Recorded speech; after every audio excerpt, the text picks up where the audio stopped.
Hey guys, how's it going? Well, let's talk about something I'm doing a little bit different. I've never seen it done before in terms of insulating. But before that, let's take a look at my temporary kitchen. So, what I've done here is I've just screwed together some scrap wood, some wood I can use for something in the future. Screwed it together with a couple of these little steel deals and some L brackets to keep the stove in place. And I got that on some milk crates, which are, this one's for like my kitchen, food and stuff.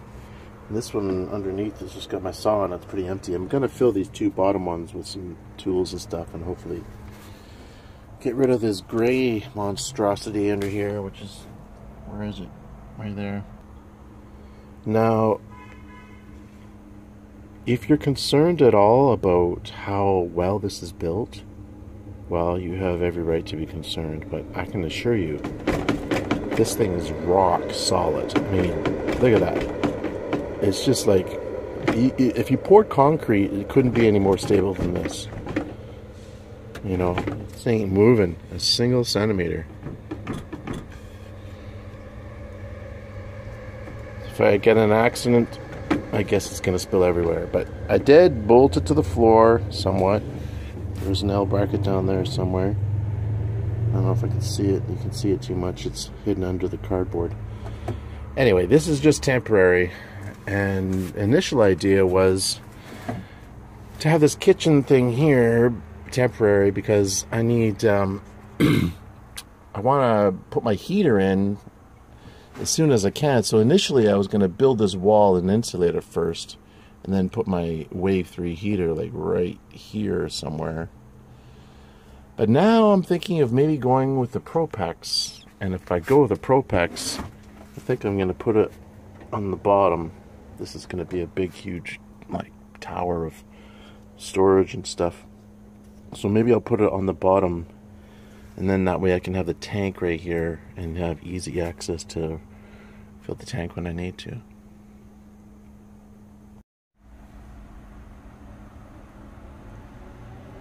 Another quick shot of the kitchen. Isn't it fancy? Here's my fancy chair. So since the idea was to put the heater over there, I figure I'd put a temporary kitchen right here. And then once that wall is done, then move the kitchen, well, then I'd work on this wall.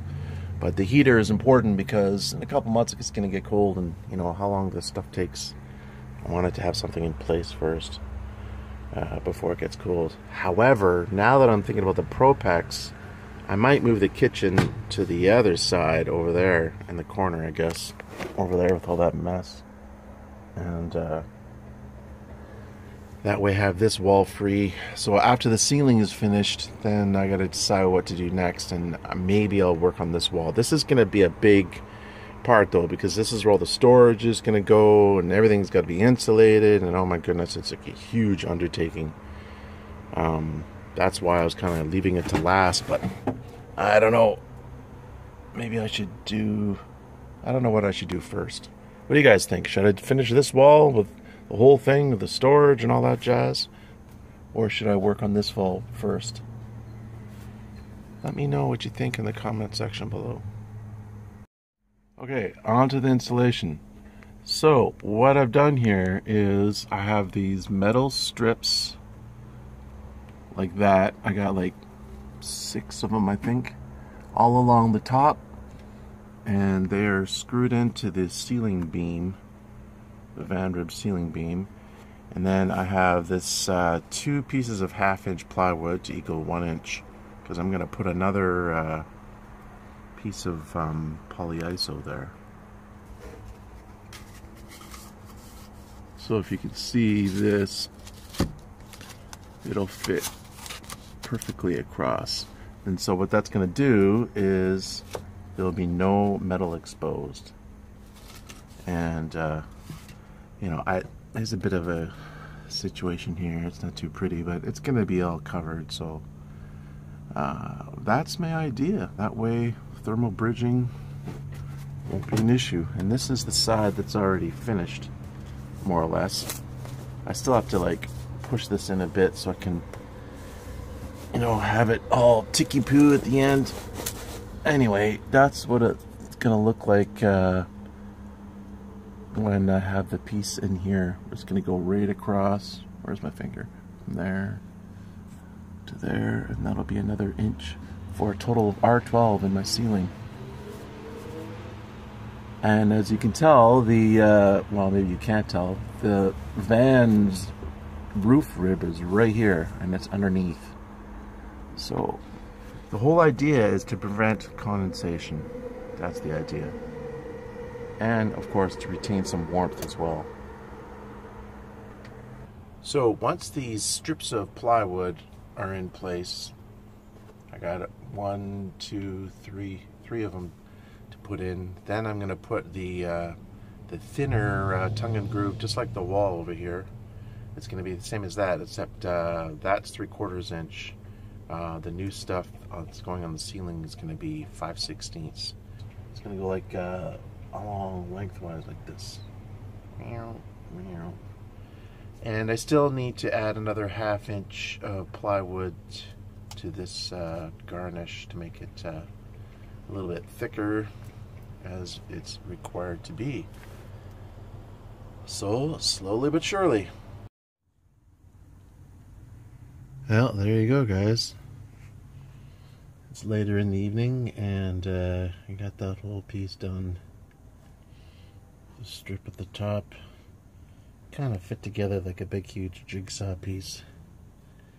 I found that actually using a skill saw kept my edges straighter than just using like an X-Acto knife thing. So I got that piece, and the other piece are all finished. I gotta put another layer here. And I'm gonna put 2 layers here. I gotta take all this apart before I can do this section. Oh, my foot. Anywho, yeah, there you go. Rock and roll time. Now, I need to buy more of this stuff because I ran out. I put it like this whole jigsaw deal over here because I wanted to use all the pieces I had over here as much as possible, but now I've done that. And I just got scraps that are never gonna work for the rest. So now I gotta decide if I want to drive the 30 kilometers round trip just to buy the special stuff, or I should just stay with polystyrene, which I know I can get at Home Depot.